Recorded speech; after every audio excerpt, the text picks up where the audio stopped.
Let's go. LSU fans, we have got a Texas Bowl to preview today. We're also going to talk about potentially Kawan Lacy coming on over. Are you kidding me? From Ole Miss? Obviously, Lane Kiffin's going to want his RB1. How is that going to fit in with the upcoming transfer portal window? Lane Kiffin as well. Are you kidding me? Taking the shopping basket with him while he goes gallivanting out into the West Coast. We'll talk about that. It's a very bizarre story. But I do want to start with Frank Wilson speaking publicly for the first time while also previewing everything for tomorrow's bowl game. By the way, we'll have our normal schedule, pregame, halftime, and postgame show. So be on the lookout for that right here on Power Hour LSU. So here is Frank Wilson speaking with a host of reporters via friend of the channel, Jacques Doucet. A lot of people were wondering if you were coming back or not. What can you share on that whole process over the last 3 weeks? We talked about it. We talked about ways that it could work out. Coach Kiff was absolutely awesome the entire time, and wanting to try to find a way to work it out. We didn't come to that resolution, and so there were other opportunities out there. Pete Golding was a guy who I'd known for many years from the time he concluded playing college football. Was a young coach at Delta State, Southeastern, and then Southern Miss, of course, and then had an opportunity to hire him back at UTSA, and we forged a even closer bond and mutual respect professionally for one another. So when the opportunity came, he extended himself to me, and I thought it was a great fit for myself and for my family. Do you have any chance to stay at LSU in like a different capacity or a different role? Would you have been interested in that? Was that offered to you? Yeah, we just couldn't come to a conclusion, but all those things were on the table. We had options on the table. Coach was awesome. I have no qualms with Coach Kiffin. He's going to do an outstanding job. He's assembled a great staff. He'll do fantastic. There you go. So pretty much everything that Frank Wilson said there was him also taking the high road and him confirming basically everything what everyone reported, including right here on Power Hour LSU. And I'm looking at you in the face. This is probably a good thing for all parties involved. Look, Frank Wilson, great coach. I think a lot of us would agree. All-time great recruiter. We can get into how much a running back coach really can move the needle. But at the same time, even if you might not think a running back coach really is all that important in the grand scheme of things, what I want is what Lane Kiffin feels the most comfortable with, if that makes sense. So if Lane feels that this offensive operation needs pretty much all its pieces to come over from Oxford to LSU for it to work, then by all means, make it happen. Pay up to get Kevin Smith to leave Oxford. Because look, Kevin Smith could have been a legend at Ole Miss, because I'm sure Ole Miss wanted to keep him around to have, more influence from the last Lane Kiffin regime, at least offensively, to stay on that staff. But he decided to go with Lane because those two are thick as thieves. So, look, I am of the belief that this was the right move. Are there pieces of me that wanted LSU to keep Frank Wilson over that of Kevin Smith? Sure. But the truth is, this is what Lane wanted, and I don't think what you would get out of Frank Wilson as a recruiter would offset what Kevin Smith brings over with Lane's comfortability at the running back coach. Now, the next newsworthy thing from this earlier press briefing was something that wasn't actually brought up in the press briefing, but it was reported by Matt Moscona that Javian Toviano is indeed entering the transfer portal. Now, this one's a little bit more bizarre because there are more transfer portal entries from this LSU team that are indeed in Houston, and they are still playing in the bowl game. So Cohen Eccles is an offensive lineman for LSU that also entered the transfer portal. And guess what? He is playing in the bowl game. And there's a whole host of other Tigers that are doing the same thing, whether they have publicly said they're going into the portal already or privately that they have discussed if they're going into the portal. And obviously, there's going to be even more movement as we get closer to that early January transfer portal opening. So whatever the case may be, you're going to see a lot of players play in this game. And at the same time, not play in this game for LSU because, well, they're not really going to be here going into next year. Now, this is the grand takeaway that I want you to have before we get into the bowl game tomorrow. There is really nothing you could take away from a bowl performance.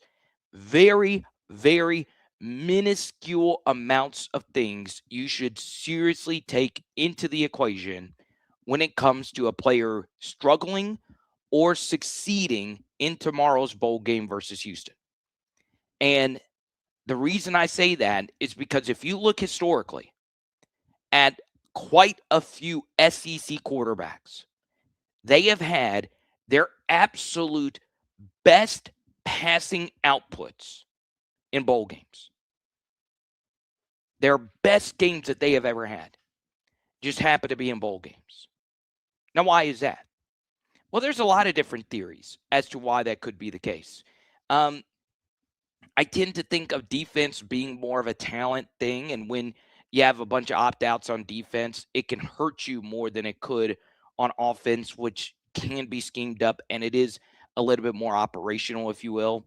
But really, go look at this yourself. Marcel Reed, who had a fantastic season, his two best passing games have come in bowl games.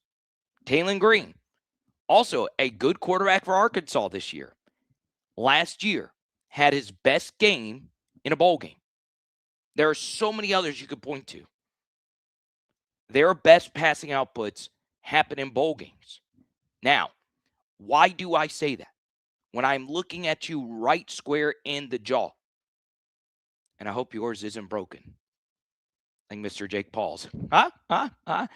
It's because if we have a breakout performance from Michael Van Buren tomorrow, that doesn't really mean a whole lot.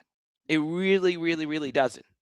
Because we have had so many middling, and some of those other SEC quarterbacks are good quarterbacks. But it is not unusual for quarterbacks to have their best outings. So I understand that there's quite a few people writing LSU off in this bowl game tomorrow. Because when you look at the two schools, which team has more motivation? Well, it's not even close. It's the Houston Cougars. And I didn't mean to wear Houston red. I'm wearing a greenish shirt, and it kind of gets mumbled up in my green screen background. So that's why I put this on last second. But, I just would not get carried away if Michael Van Buren has a big game, because I do think that is on the table. Even though this is the worst LSU offense we have ever had, and it's not even close. We saw this happen last year with Baylor, because Baylor was also the team theoretically more motivated in that game, and we absolutely trounced them. I think the same thing could happen tomorrow. I really do think so. There is no reason for LSU to come out and have a big offensive output, but I think they very well could.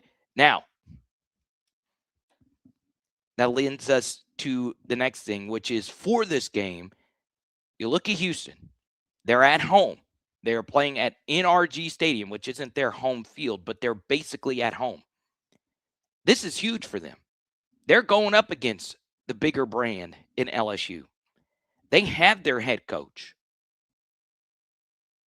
And we've been to this bowl game 3 times in the last 5 years, including this very last season. So motivation is very much on the side of the Houston Cougars. And if you listen to a bunch of different sharp sports bettors, I listen to a lot of sports betting podcasts, they don't really pay attention to their metrics, and they try their best to guess which team is more motivated. Which is the team that wants it more? And to me, that team is indeed Houston, which is why you pick LSU. And the truth is, win or loss, none of us are really going to care. None of us. Now, I will say, as weird as it was that John Trey Kirkland played quarterback in this very bowl game 5 years ago, because we had the Garrett Nussmeier opt-out situation, which with the rules being the way they are now, he would have actually played in that bowl game. And then, of course, we had Brian Kelly up in the press box calling the game for a quarter with the broadcast booth, not actually play calling. That was a weird game. But I will tell you this. This game tomorrow is going to be even weirder. It is going to be so weird. Okay? You have Ole Miss's new running back coach coaching in our bowl game. And then I won't get into all the different names, but there were 2 more former LSU staffers that just got hired by Ole Miss today. Now, I'm not going to get into it because none of you really care about the off-field guys, but it happened.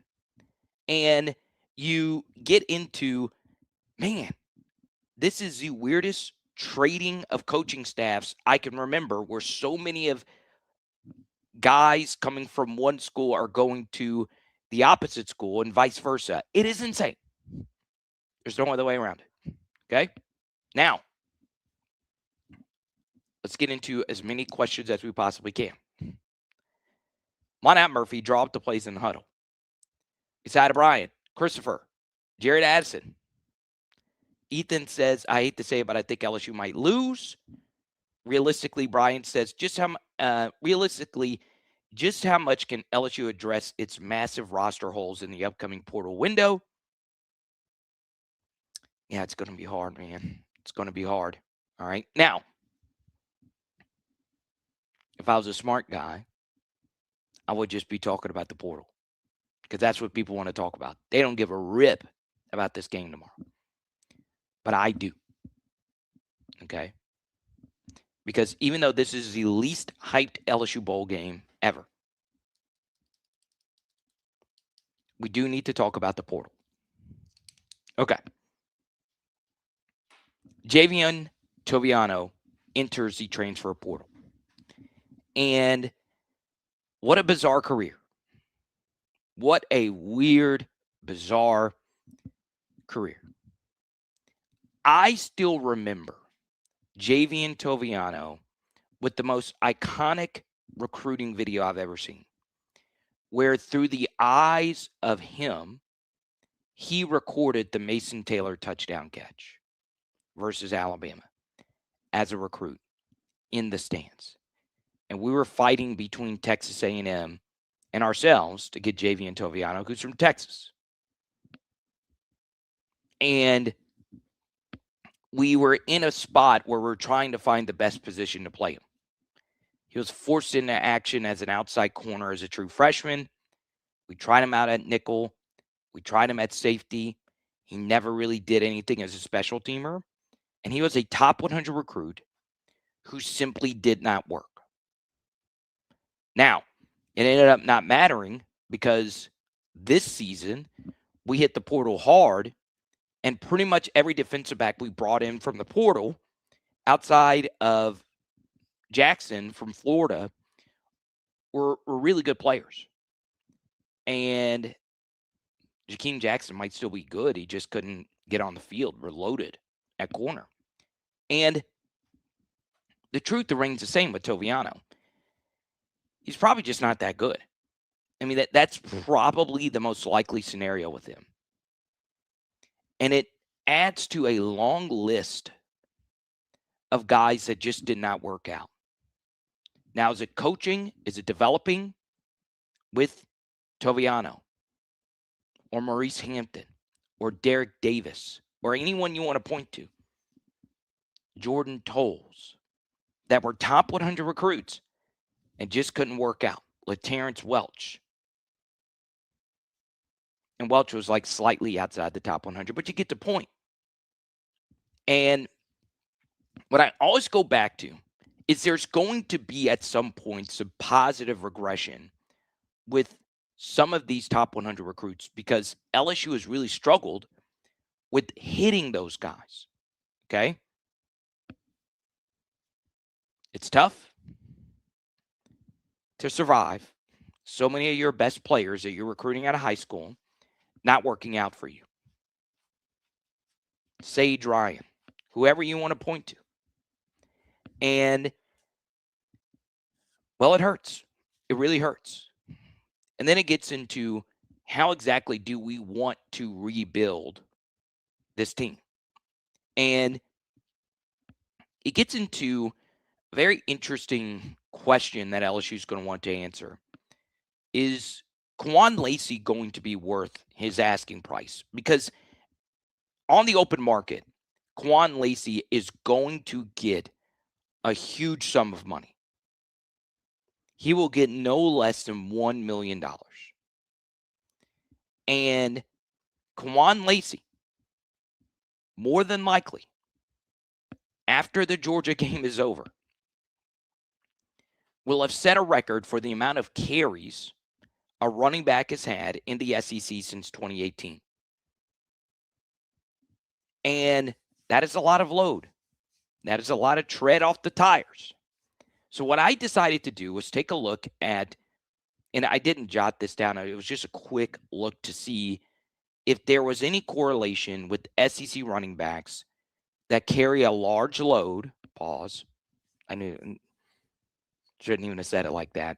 But they carry a load, and then they have to, the next season, carry another large load, which is if we were to pay for what he's going to get, he's going to get, a good lion's share of the touches. Can he hold up? Or would he be willing to come to LSU and take, ironically, a Quinshon Judkins role alongside either Caden Durham or Harlan Berry, or both?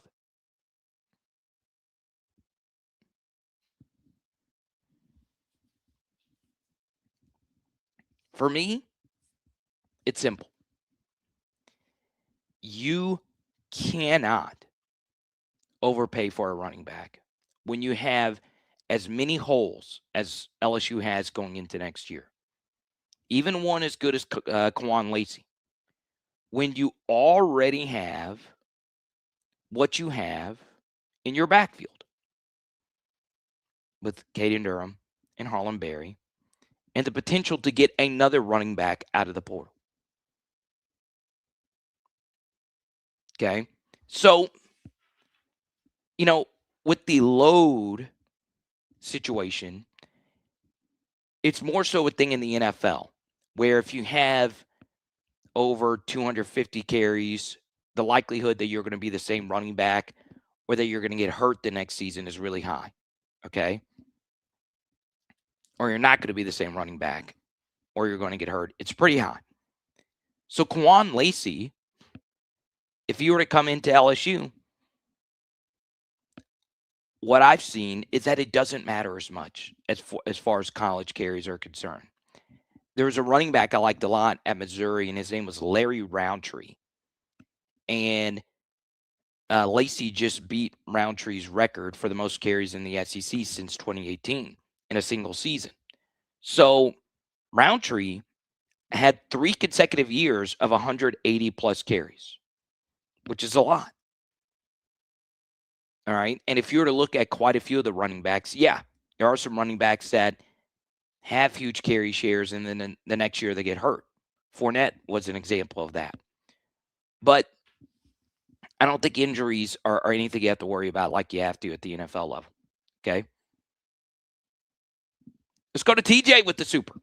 Last time we played Connor Wigman and went well. I like our odds.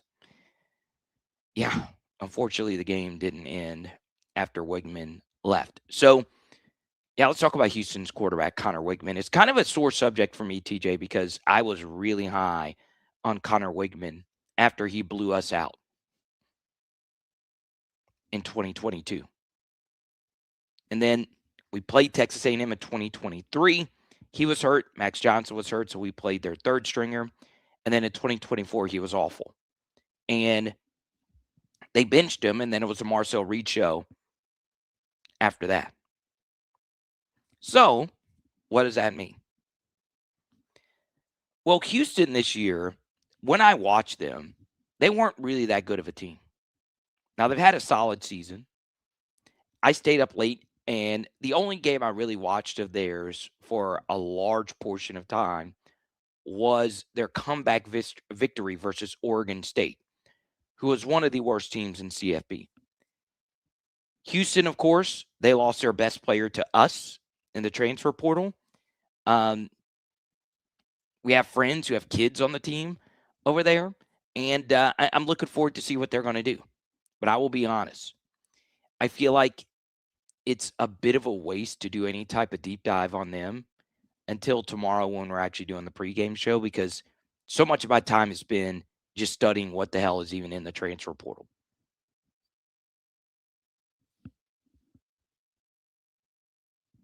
Let's go to Jared Addison with the $4.99 Super Chat. We appreciate it. Let's go to Seth. DJ Chester hit the transfer portal. Not really a shock there. Okay.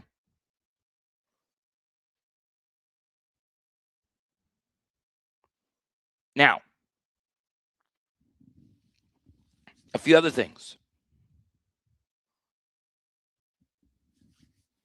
Shaz Preston.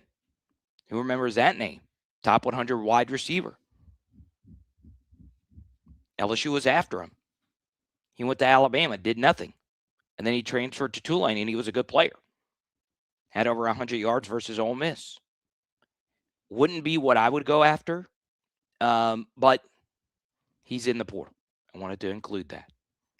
But yeah, there's going to be so many other names that come in and come out. And the truth is, at wide receiver, you need to be very selective. At running back, you need to be very selective. At offensive line, you got to take what you can get. You have got to rebuild the depth of this unit. And you got to pay up for it. And then I still stand by what I've said on defense.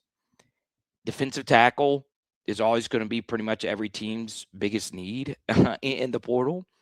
But I would love for us to go get a superstar safety. I really, really, really would. And it may not seem like that's a position of need, but for me it is.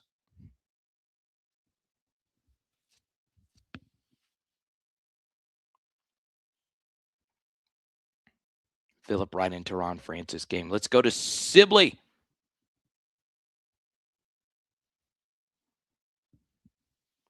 Most of these players are interchangeable unless they are a generational talent like a Joe Burrow. That's true. It's very true. Let's go to Free Woo. Carter, it isn't that bad. Nothing can be that bad that you need to start wearing Alabama Crimson Red. And once again, even though so many of the biggest schools and rivals that we play, Ole Miss, Alabama, Texas A&M, Arkansas, they wear red. I still like the color red. My favorite soccer team has a color red. My favorite NBA team has a color red. And I only put this on because my shirt was green. I could take it off. I'd prefer. I'm a little hot anyway. But you see how I kind of, with the green screen here. So that's why I zip it up. And by the way, I should have included this a little bit earlier. We started at 3:30 today. We are obviously our live streams are normally at 6. We started a little bit earlier because I'm going to a family function a little bit later tonight that I do not want to miss. So I appreciate you. Obviously, it's still the holiday season. But yeah, Free Will, I definitely deserve the hatred. I won't be wearing red tomorrow. I'll tell you that. Okay? Now, coming up next, a very key LSU coach did not even travel with the team. And I'll tell you why right after this. Power Hour Network listeners and viewers, you might be consuming this content with that crick in your back that you've been trying to get rid of for so long. Take this as your sign today to book your appointment with LabourdTherapy.com. In the Lafayette region, there is no one that you will find that cares more about any different type of pain that you might have than the team at LabourdTherapy.com. Book today. Once again, that's LABORDE therapy.com, or you can visit one of their 5 locations all throughout the Lafayette region. All right, before we get to the best segment in all of LSU media, what did Lane tweet today? I want to share a quick story that Kyle Williams is not with the team. Former LSU defensive tackles coach, former LSU defensive tackle. And it'll be another year with yet again another new defensive line coach. Now, there are some technicalities to this where we have had Kevin Peoples now for multiple seasons, and he is technically a defensive line coach. But basically, someone on the defensive line that is indeed a coach will be leaving after just a 1-year stint at the school. What does it mean? Nothing. It really doesn't mean a whole heck of a lot because that's college football. People are jumping from place to place, school to school, and that's essentially what's happened. Y'all, it's not a problem. There's been new coaches that have come in and out. There was one defensive line coach that many consider to be the best in the entire industry. That was from Louisiana, coached at LSU, played at LSU. We made him a priority. We gave him $1.25 million a year to coach on the defensive line. And he still left to go to the Saints. And that, of course, is Bo Davis. So it's not really been one thing or the other. Now, a lot of it, I'll be honest, was Brian Kelly. And I said it at the time, and I'll say it again. There was a lot of infighting on the coaching staffs at LSU. Now, there's some that have been more public, like a Jamar Cain situation, but Kyle Williams is leaving, and Kyle Williams was not bad at his job this year. It's just this job is really hard to do if you have a life outside of football. And I'm not saying that the other coaches don't have a life outside of football. It's that that's what they do. Kyle Williams was coaching high school football. Coaching college football is really hard because so much of your time is doing stuff that has nothing to do with the game of football at all, which is recruiting, roster management, and so on and so on.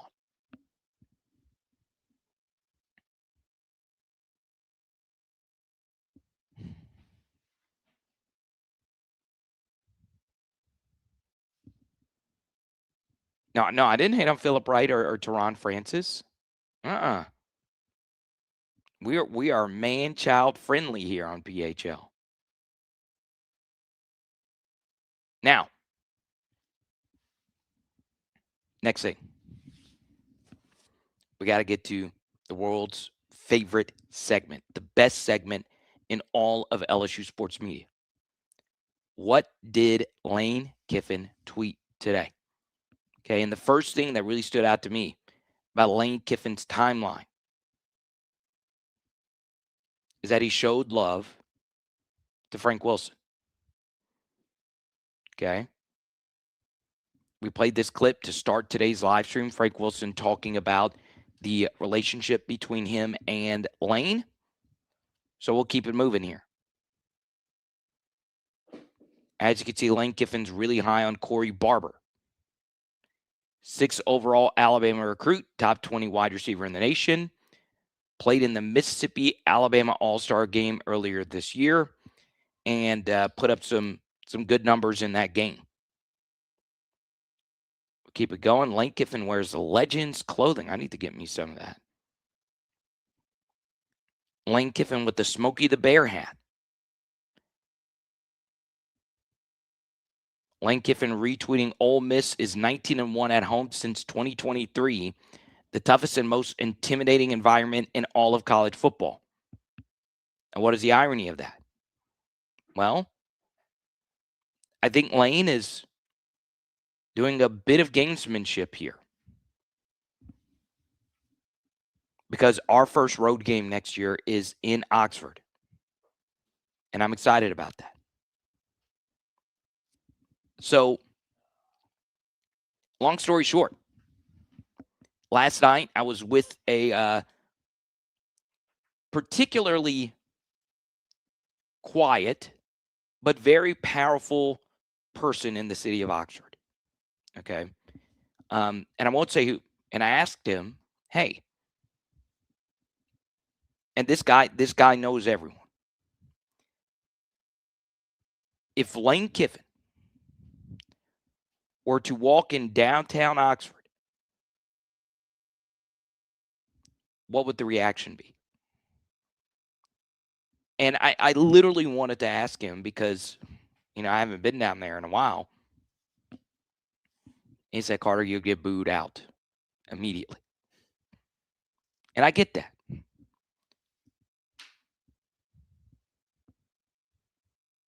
But I love Lane, a little gamesmanship. Because Ole Miss's next losable home game will be versus us next year. Lane Kiffin, a USC ornament. Lane Kiffin retweeting this ESPN graphic. Toughest opposing stadiums to play in, LSU. Lane retweeting his nephew, a photo of him getting carried on the field.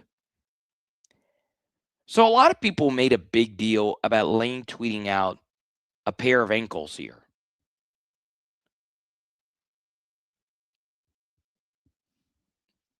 I don't know why that was such a big deal. I mean, this isn't some provocative photo. I don't know what this is right here. Actually, I say that. I think I've been on this establishment before. I have, actually.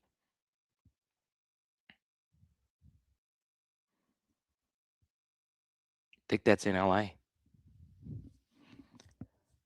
Husbands, when the kids say thank you for their Christmas gifts after doing absolutely no shopping or wrapping.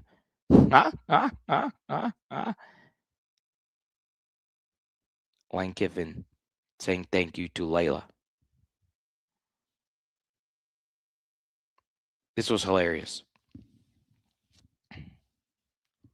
So this is a photo of a Tennessee fan tweeting or sending a gift to an Ole Miss cousin. And in this prize package here, there is a container of mustard, some golf balls, and a water bottle, and an FULK t-shirt, which stands for FU Lane Kiffin. And this is probably the greatest Christmas gift I've ever seen. Just hilariously thoughtful. And as many of you know, Lane Kiffin, when he went to Tennessee as the head coach of Ole Miss, had mustard, golf balls, and water bottles thrown at his head. That is absolutely beautiful. We keep it moving. An LSU ornament. Lane Kiffin, some more motivational stuff. Sterling Lucas tweeting out a photo of the Nagurski Trophy won by Glenn Dorsey. Sterling Lucas, of course, the new defensive line coach. And here he is with former South Carolina defensive lineman Kyle Kennard, who won the Nagurski 2 years ago. And obviously that is at the LSU football ops building. Cool stuff. Lane Kiffin retweeting Jeff Landry. Lane Kiffin retweeting some Todd Graves stuff here. And there you go.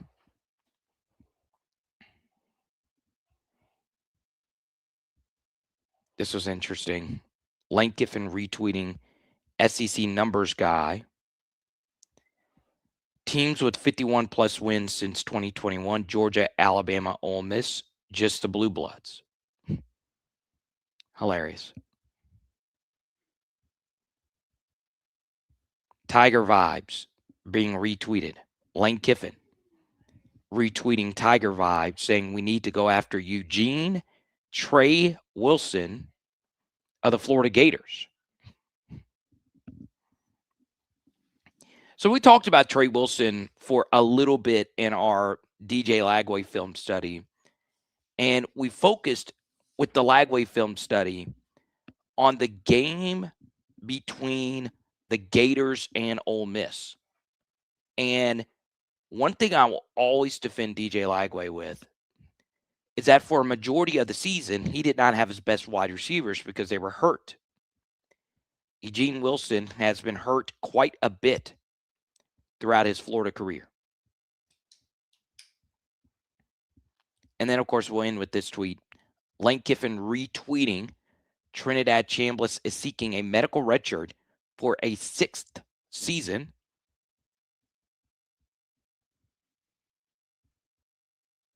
Will he get it? I don't know. I do not know. Oh, yeah, I didn't go to the replies. Let's see, did we miss any replies? That's my bad. That's me being a rook.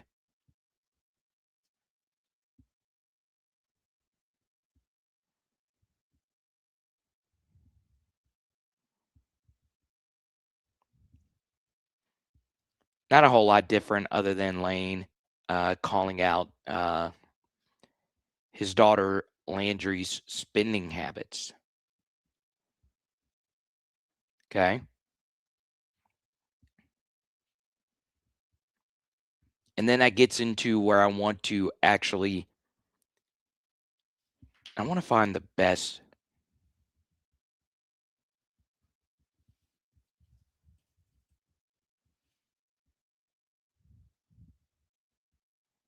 video of this.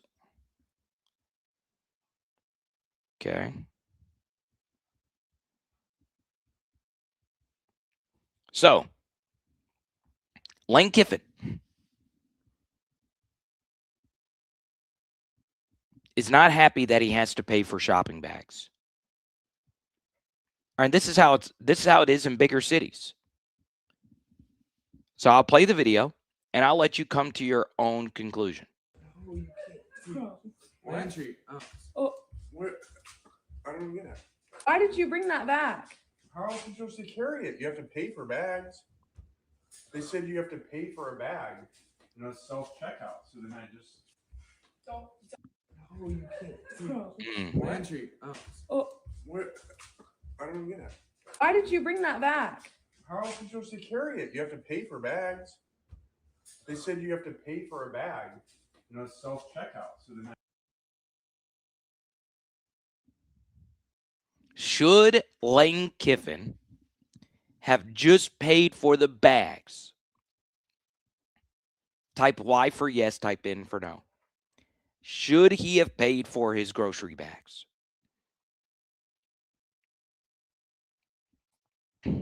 I'm starting to think, actually just rethink everything great I've said about Lane Kiffin.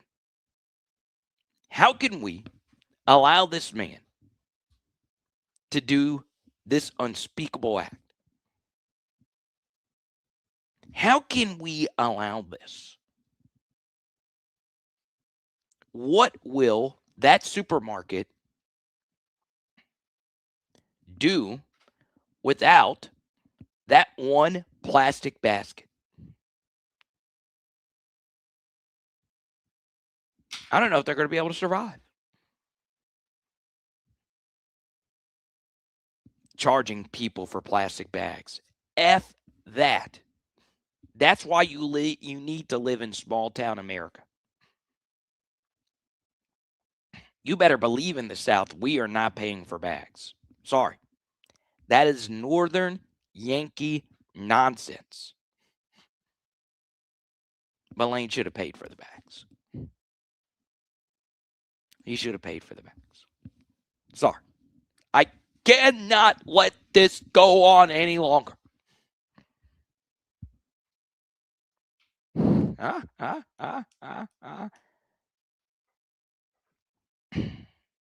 You simply just got to pay for the bags.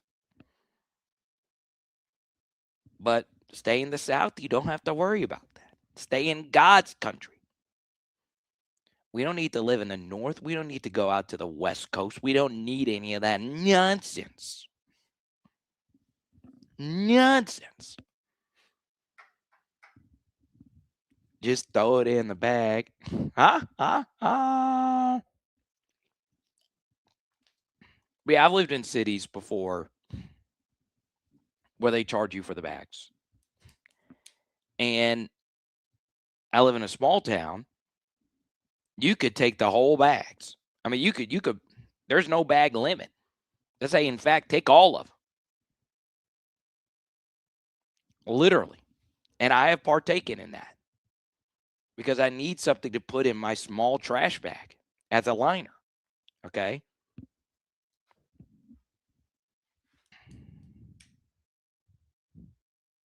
I don't care how much Lane is worth. It's principle. But he should have paid for the bag.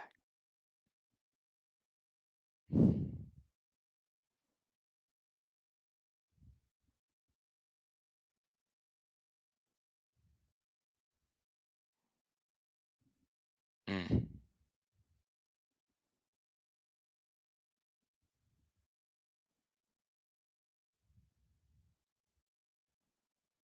Now,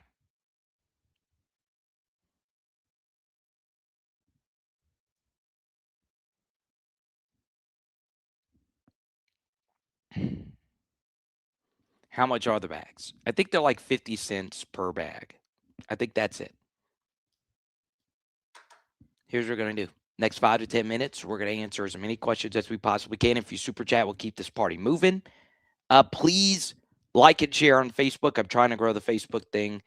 And also, as you can tell, my voice is a little hoarse. I don't know why that is, or at least I think it sounds hoarse. I don't feel like I'm sounding at my absolute most pristine. I do want to talk about the biggest story in college football today, which is Kyle Whittingham was hired as the next head coach at Michigan. Okay. Big hire. Great hire. And I believe his OC is going to come with him, which is big. I think this is what Michigan needs.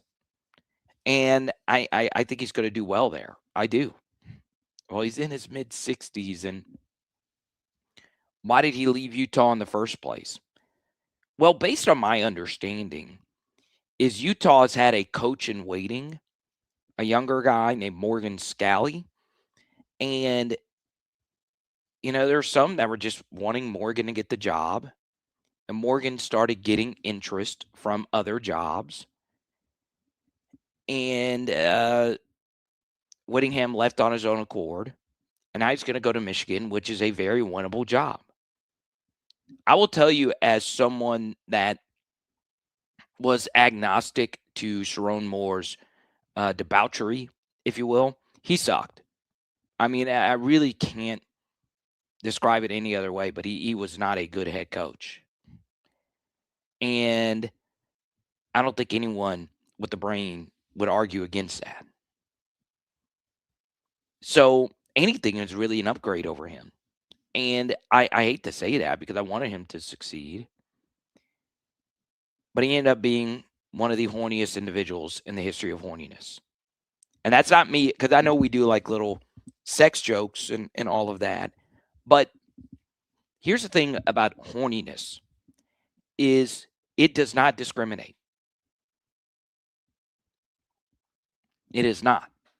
We have seen all different types of coaches from all different types of backgrounds succumb to wanting to get their eggplant emoji wet.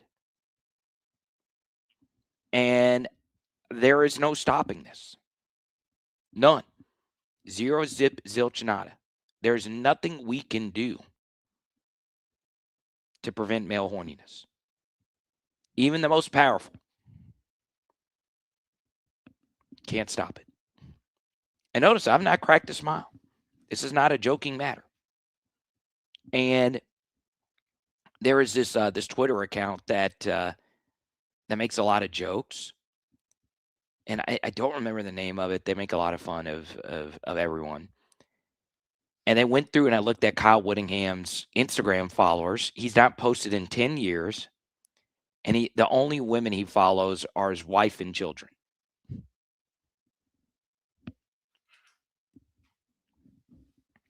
But I hate it for Michigan. I do. Because most Michigan fans are not toxic. They just aren't. Most people of most fan bases are not toxic. But it's kind of like when people sweep you under like the worst things that a school does, and they say your fan base is like that school. For us, it's, oh, you're an LSU fan, aka the school that steals money from children's hospitals. When you know the real story, it was one rogue booster. Okay. But Michigan, this is the dirtiest program in history. I'm sorry. I'm not saying that it's worse than other things that have happened at other schools. But what makes this different is there's 3 massive scandals with the team from their national championship season.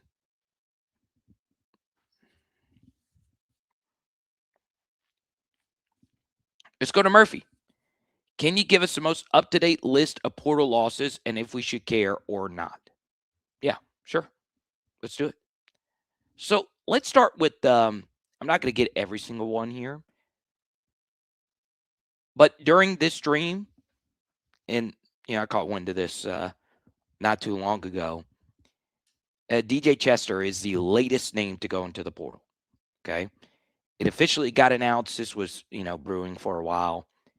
And by a while, I mean, not forever, but you get it. He wasn't a good player. And that's all there is to it. But he was a good person. He did work hard. He did do what was asked of him. And then Javian Toviano. Those are the 2 latest to enter the transfer portal. And there will be more. Cohen Eccles was the one latest before this one. There's also been a few like deep cut walk-on type of players. And then, of course, you have players like A.J. Halsey announced for the NFL draft, even though he didn't have any eligibility left.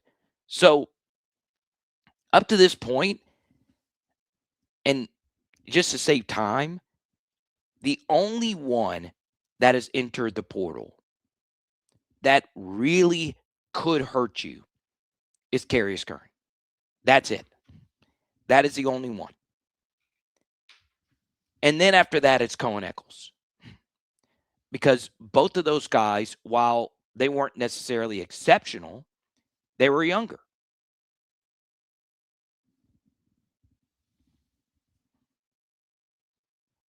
Brian says, can George McDonald say wide receiver U? Well, I will say, not only George McDonald, but the inside wide receivers coach, who LSU hired, their slot receivers coach, whose name slips my mind. They've been the best wide receiver coaches, period. And obviously, I'm just going to give Lane a good chunk of the credit because he's been there for the entirety of the Ole Miss tenure. But George McDonald has been there for the last 2 seasons, and he is exceptional. All right, he is truly, truly, truly great. Once again, is it Lane? Is it him or whatever? He was really, really, really good. And once again, that's not just me saying this. I was saying this when he was at Ole Miss. Sawyer Jordan. Okay. Sorry, Sawyer. Ole Miss's receivers were so good these past couple of seasons. And none of them were really heralded. They were just really, really, really good. Okay.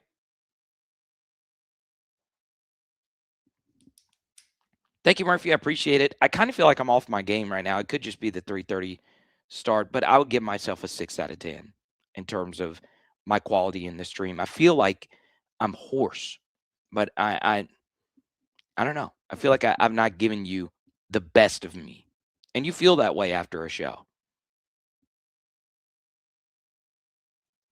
Okay.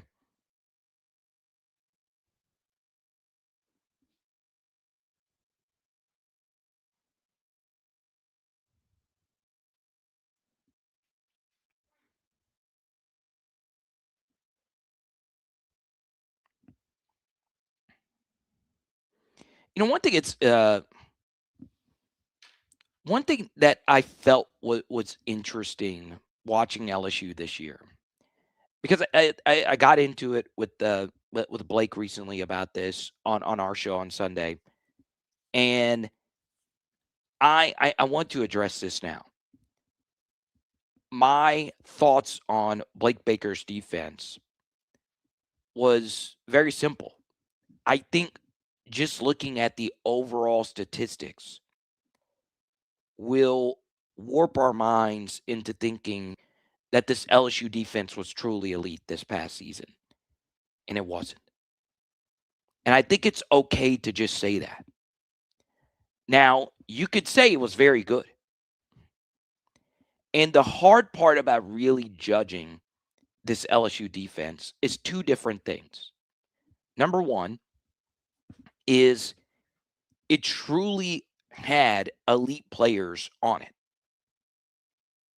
And you got elite play from two players from start to finish. AJ Halsey and Mansour Delane. Neither really had an off game. And then you had very, very, very good play from very good NFL level types of guys, like a Jack Pyburn, like a Patrick Payton at times. But I do think when you go under the hood and really sort through this LSU defense, they had some issues, in particular in the red zone.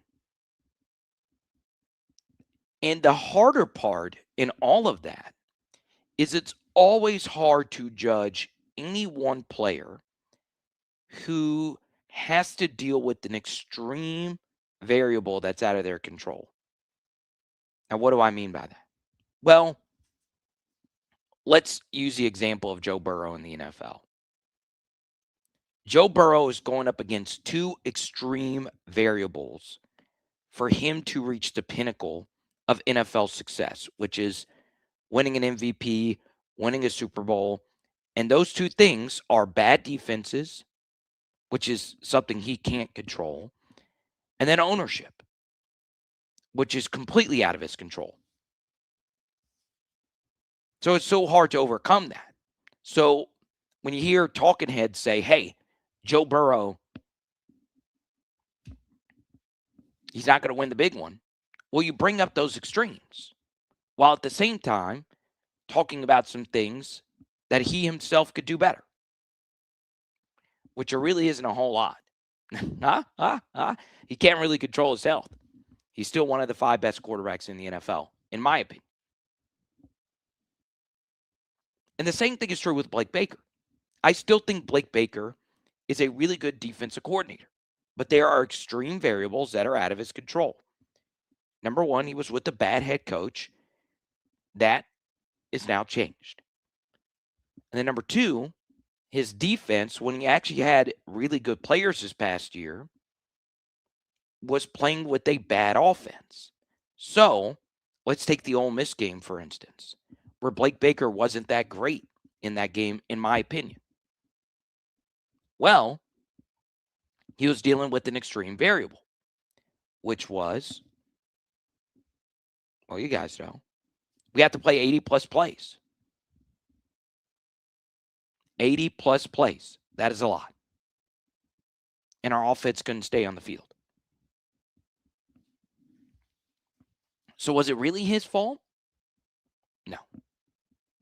But could there have been some very simple things he could have done to make our defense better in those games? Yes. Yes. And specifically, those things were just getting lined up properly. We struggled getting lined up.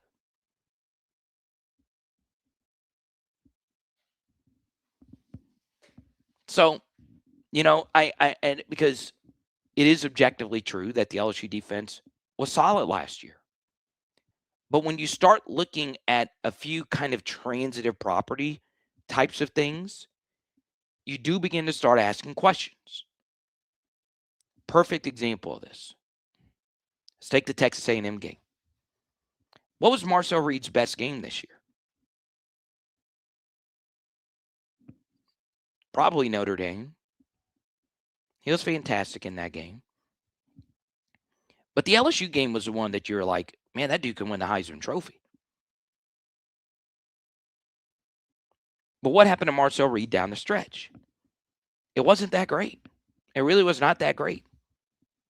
So why did he look absolutely positively amazing versus LSU?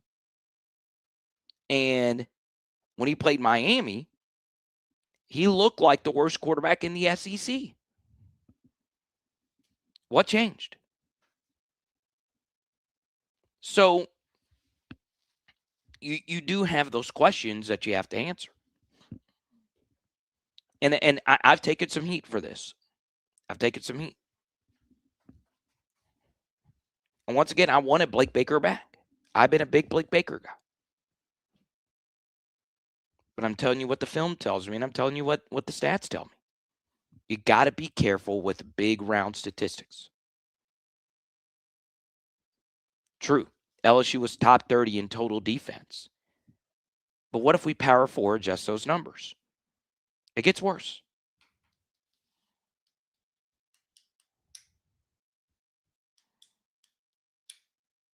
Yeah, Kern is definitely the biggest loss. Definitely.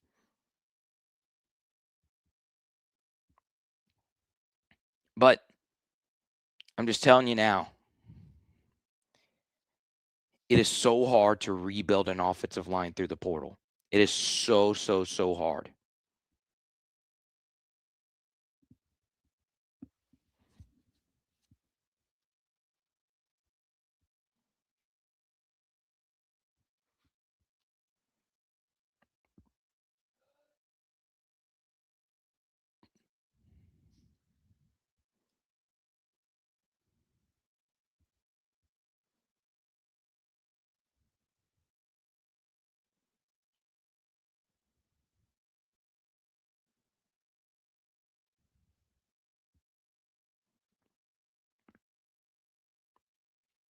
All right.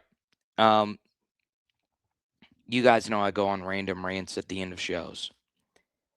And I'm about to go on one that is very biased. This is the one kind of GOAT rant that I will happily admit that I'm probably wrong about. But my fandom cannot get me to say this. So, went to a Christmas party last night, had a few Diet Cokes, got back home, and I was like, let me see what's on TV. And little did I know, hey, Sherry Berry, good to see you. Mr. Chris Shaw says, what wide receiver should LSU go after in the portal? Nick Marsh. Why not swing big out of Michigan State? But anyway, ate a few sugar cookies, which I regret. That's probably what got me sick. And I see that Nikola Jokic is doing Nikola Jokic things. And I just tweeted out, I will fist fight anyone on site if you say to my face that Nikola Jokic is better than Shaq. I will fist fight you on site. Say it to me. Boy, girl, he, him, they, Asian, Caucasian, Malaysian. I don't care who you are. Shrek, Ogre, Smurf, Chewbacca, R2D2. I don't care. Say it in my face. I will fight you. because I will not let Shaq slander ever happen on the show. That's how much he means to me. And that take is being said a lot. On the Jokic is better than Shaq. And I want to publicly say, you might have a point. But my fandom, the big Aristotle, DJ Diesel, I'm a DJ. Now, we DJ different styles, but still.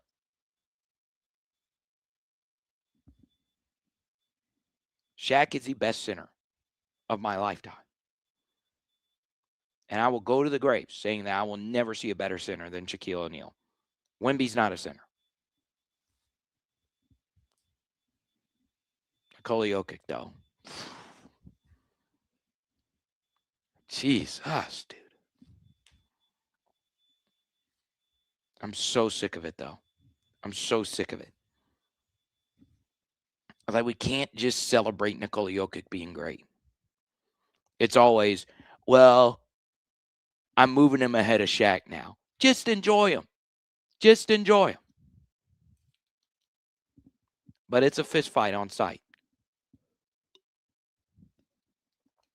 I will defend Shaquille O'Neal with my bare knuckles.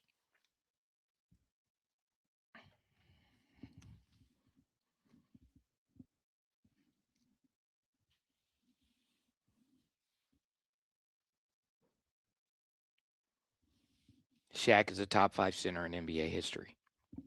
You bet.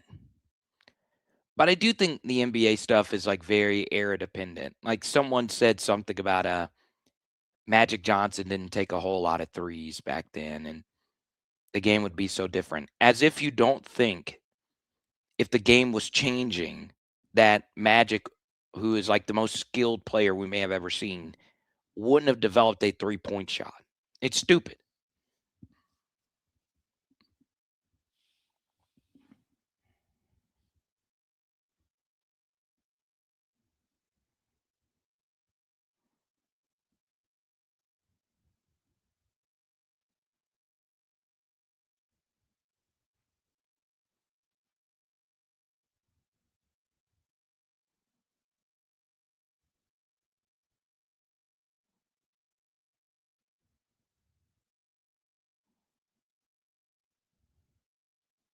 Dave Portnoy says LSU has no morals. This is funny. Coming from a Michigan man. Dude, here's my thing about Dave Portnoy, who I like, by the way. He has changed the livelihoods of multiple friends of mine. But Dave Portnoy, he says, I got to be honest, never been prouder to be a Michigan man. The way we conducted this coaching search is just top class stuff. So many schools, LSU, have no morals and will recruit active coaches. All right. So if Dave Portnoy was to call up Fred's or anywhere in Baton Rouge, they would roll out the red carpet for him. They wouldn't bat an eye. But how many more times are we going to let him disrespect LSU before we actually really blacklist him? I'm serious. And I love Dave Portnoy. I think Dave Portnoy is the most impactful sports media figure of the past 15 years. And obviously he's been doing it longer than that. But it's crazy that pretty much every big national media sports person started at either ESPN or Fox, except for him. So I have a lot of respect for him. A lot. My wife listens to his podcast, so on and so on. But man, he takes so many shots at LSU. The Angel Reese stuff. And now this. Didn't need to say anything about LSU. Takes another shot at us. And we just slap him on the back. Hardy har har. It's nonsense. It's nonsense. And I know he's just kind of feeding into the beast. And every time he comes to LSU, he only talks great about LSU when he actually visits. But man, this guy has the gall to talk about morals when you are a Michigan head coach. You have guys gooning in your office, stealing signals. Michigan has a better chance of getting a Fleshlight commercial than any other program now. And you want to talk about morals? Morals? What kind of nonsense is this? Get out of here with that shite, Portnoy. Nonsense. But what do I know? I'm just a guy with the show. And I will destroy him in a pizza eating contest. It wouldn't even be close. Wouldn't even be close. Baton Rouge is better pizza than anywhere anyway. The best slice of pizza you can get in New York is Slitching. I'd say Slitching Giggles. It's a Sbarro. That's the best place to get a slice of pizza in New York.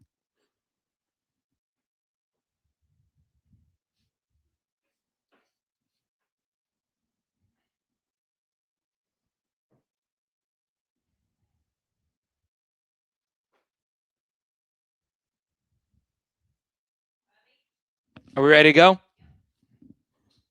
All right. We do have to skedaddle. I told you we had a family thing we have to go do. So, don't forget, pregame, halftime, postgame shows. We will talk to you soon for the Houston game, the bowl game. It is Power Hour, LSU. Boom. Tonight, we are doing, I don't know what we're having tonight. Oh, burgers. That's what we're doing. Let's go. Oh, yeah. All our super chatters, TJ, Addison, Free Woo, Murphy, and BT. Let's go.